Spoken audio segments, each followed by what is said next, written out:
ছেলের কবরের পানে অপলক তাকিয়ে শোকে পাথর বাবা জসিমউদ্দিন। জামা কাপড় আর ফটো অ্যালবামে সন্তানকে খুঁজে ফেরেন পারভেজের মা পারভিন আক্তার। সন্তানের এমন নির্মম মৃত্যুর শোক কাটিয়ে উঠতে পারছে না পরিবার। খুনিদের দৃষ্টান্তমূলক শাস্তি নিশ্চিত হলেই হয়তো কিছুটা সান্ত্বনা মিলবে। ভাইয়ের মৃত্যুতে পারভেজের ছোট বোনের পড়াশোনা নিয়েও তৈরি হয়েছে অনিশ্চয়তা।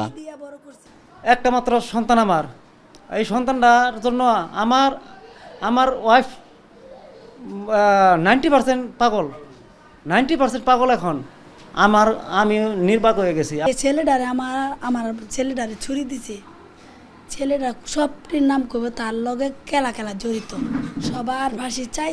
বান্ডেল থাকলে প্রতি সেনমানিতে টাকা বাঁচবে। বিকাশ সেনমানি বান্ডেল কিনে জিতুন প্রতি লেনদেনে। বৃহস্পতিবার দুপুরে নেতাকর্মীদের সাথে নিয়ে ছাত্রদল সভাপতি রাকিবুল ইসলাম রাকিব দুর্বৃত্তদের ছুরিকাঘাতে নিহত প্রাইমেশিয়া বিশ্ববিদ্যালয়ের শিক্ষার্থী ও ছাত্রদল কর্মী পারভেজের গ্রামের বাড়ি ভালুকার কাইচান গ্রামে যান। পারভেজের কবরের পাশে কিছুক্ষণ নীরবতা পালন ও তার রুহের মাগফিরাত কামনায় মোনাজাত করেন তারা। এ সময় পরিবারের সদস্যদের সান্ত্বনা দেন তিনি। ছাত্রদল সভাপতিকে পেয়ে আবেগাপ্লুত হয়ে পড়েন পরিবারের সদস্যরা। সবসময় তাদের পাশে থাকার কথা দেন ছাত্রদল সভাপতি। অভিযোগ করেন পারভেজের খুনিদের বাঁচাতে প্রভাব বিস্তার করছে বৈষম্য বিরোধী ছাত্র আন্দোলনের শীর্ষ নেতারা।